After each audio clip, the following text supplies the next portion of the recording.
अस्सलाम वालेकुम स्टूडेंट्स, कैसे हैं आप सब। वेलकम बैक टू स्मार्ट तालीम। उम्मीद करती हूँ कि आप सब खैरियत से होंगे। जैसे कि आप जानते हैं कि हमने जो है चैप्टर 3 स्टार्ट किया हुआ है सेल का। इसका हम जो है लेक्चर 6 पढ़ने लगे हैं, साइटोस्केलेटन। बेटा आपको पता है कि ह्यूमंस मतलब हमारे अंदर या फिर इन जानवरों के अंदर, सबके अंदर एक स्केलेटन होता है जिसको हम कहते हैं फ्रेमवर्क, मतलब ढांचा, जिसके बगैर जो है वो जो ऑर्गेनिज्म है उसकी शेप मेंटेन नहीं होती, उसका स्ट्रक्चर मेंटेन नहीं होता। तो बिल्कुल इसी तरह सेल के पास भी एक स्केलेटन है जिसको हमने नेम दिया है साइटोस्केलेटन। साइटोस्केलेटन मतलब एक किस्म का फ्रेमवर्क है जिसके साथ हम जो है इसकी स्ट्रक्चर को, सेल की स्ट्रक्चर को क्या करते हैं बेटा, मेंटेन करते हैं। लाइक हम आप ये देखें, cell is a fluid, why not it collapse. मतलब कि सेल एक तो फ्लूइड है, मतलब इसके अंदर सारा पानी है साइटोप्लाज्म की वजह से। दूसरी जो इसकी मेम्ब्रेन है वो खुद भी फ्लूइड इन नेचर है। देन सेल जो है कोलैप्स क्यों नहीं होता, वो अपनी शेप को मेंटेन कैसे कर रहा है, वो गिर क्यों नहीं जाता, वो बिल्कुल कोलैप्स क्यों नहीं हो जाता। The reason is cytoskeleton, because cytoskeleton is such a framework, such a network of thin tubes and filaments present throughout the cytoplasm. Means in the cytoplasm there is a network of thin tubules and filaments that give shapes to the cell. मतलब जो cell को shape दे रहा है, उसकी structure को maintain कर रहा है, एक फ्रेमवर्क दे रहा है, वो क्या है बेटे, साइटोस्केलेटन। सिंपल सी डिफिनीशन है जो कि आपकी बुक के अंदर मौजूद है, वहीं से ही मैंने लिखी है। लेकिन इस तरह से एक जो मैं आपको हेडिंग्स बना के दे रही हूँ बेटा, ये इस तरह आपको जो है आसानी होगी किसी भी टॉपिक को रिमेंबर करने में। मतलब आप उसकी डेफिनेशन याद करते हैं। डिस्कवरी बेटा किसी की जो है आपकी बुक के अंदर मौजूद है, और कुछ जो है मैंने आपको गूगल से लिख के यहाँ पे लिख दी हैं जस्ट फॉर योर इन्फॉर्मेशन कि इसको कब डिस्कवर किया गया। Otherwise there is no need. लेकिन अगर आप इसके साथ, इन हेडिंग्स के साथ बोर्ड का लॉन्ग क्वेश्चन अटेम्प्ट करते हैं तो मुझे उम्मीद है कि आपको जो है पूरे मतलब 4/4 मार्क्स मिलेंगे।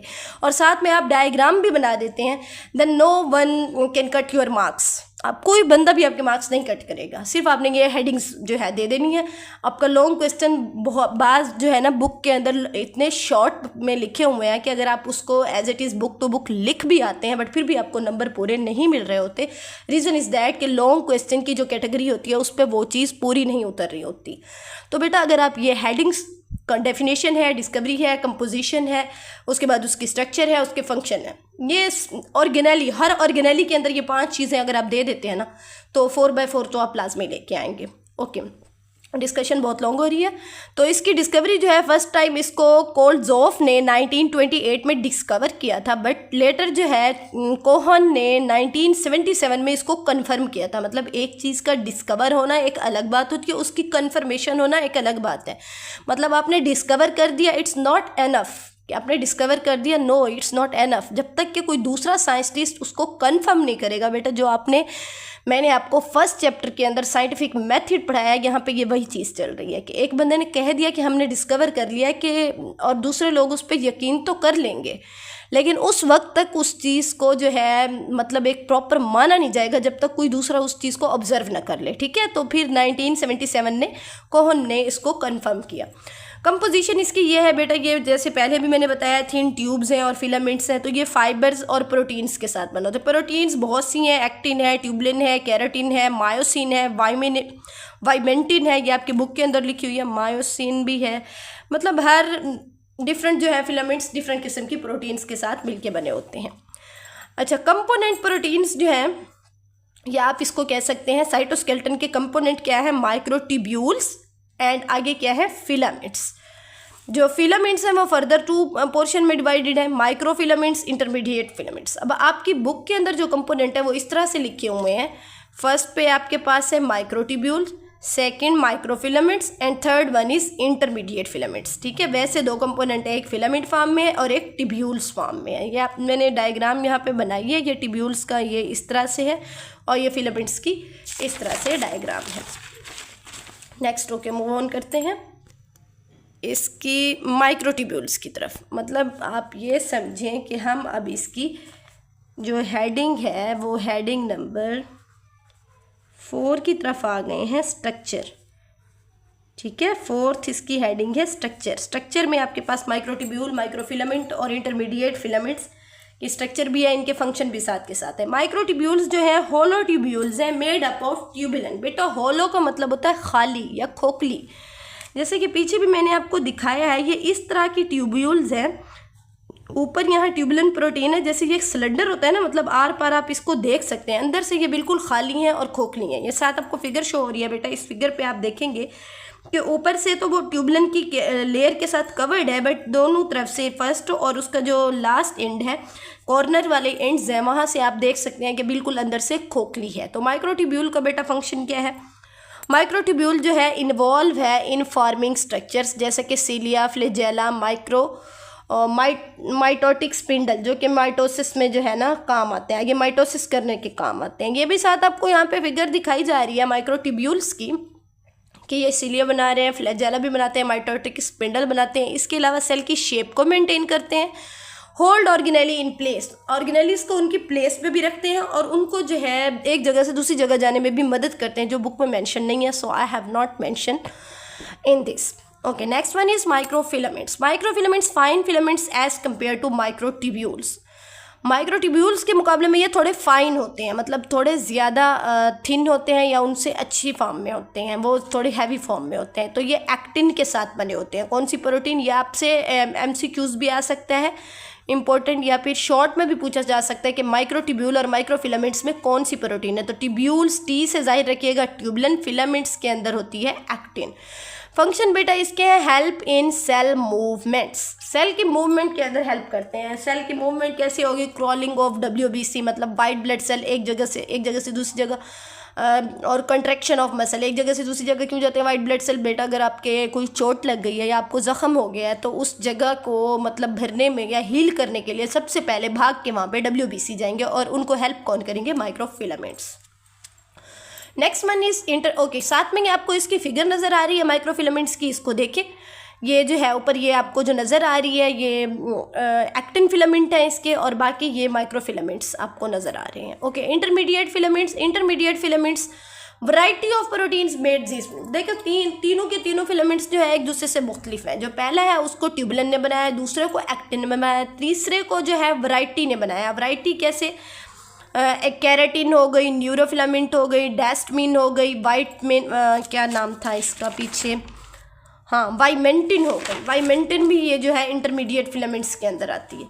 अच्छा, कैरेटिन जो है ये आपकी बुक में नहीं है, ये जो है एक्स्ट्रा इन्फॉर्मेशन है जो मैंने यहाँ पे मेंशन की है, फिर भी आप याद कर लें। कैरेटिन जो है एपिथेलियल सेल के अंदर होता है, न्यूरोफिलामेंट्स जो है नर्व सेल्स के अंदर होता है, डेस्मिन जो है मसल सेल्स के अंदर होता है। यहाँ आपकी बुक में सिर्फ ये प्रोटीन्स के नाम लिखे हुए हैं कि इंटरमीडिएट फिलामेंट्स डिफरेंट प्रोटीन के साथ बने हुए होते हैं।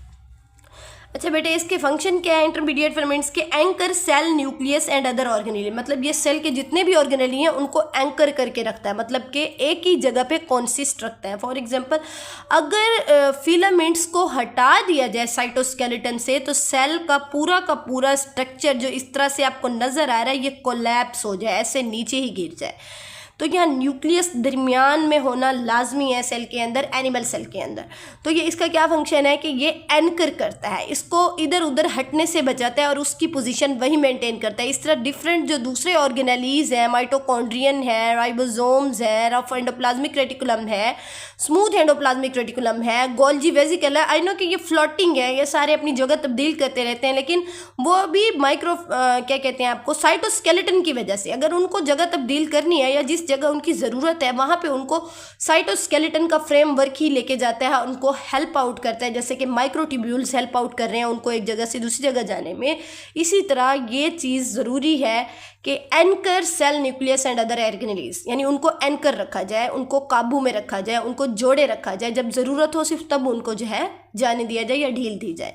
Make cell to cell junction, जैसे प्लाज्मोडीज़माटा का आपने फंक्शन पढ़ा कि वो एक सेल को दूसरे सेल से जोड़ते हैं, बिल्कुल इसी तरह इंटरमीडिएट फिलामेंट्स भी क्या करते हैं, एक सेल से दूसरे सेल के दरमियान जो रास्ता बनाने में यूज़ होते हैं। अच्छा, ये तो सारा था आपका साइटोस्केलेटन के बारे में। अगर आपको ज़्यादा लॉन्ग लग रहा है कि ये बहुत ज़्यादा था तो इसकी एक शॉर्ट सी मैंने समरी बनाई है कि made up of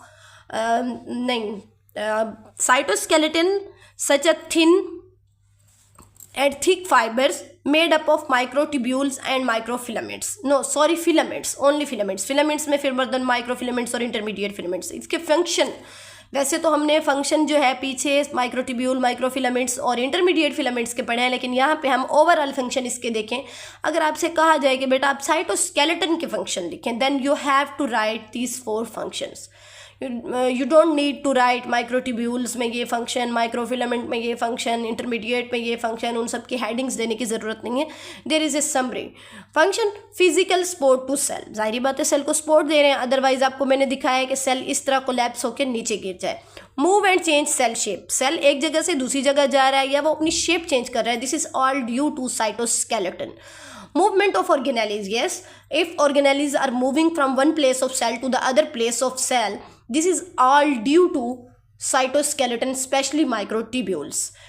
Make special structures I hope so कि आपको आती होंगी और आप कमेंट सेक्शन में इनको लिख भी देंगे कौन कौन सी हैं special structure.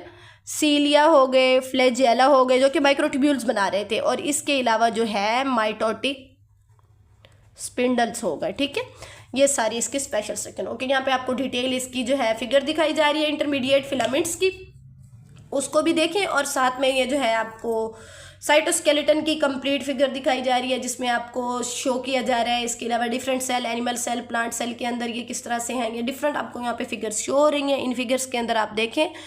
If there is any query, please do ask your question in below comment section. I will provide your answers in next video or in a separate video. Okay students, stay connected. Thank you and Allah Hafiz.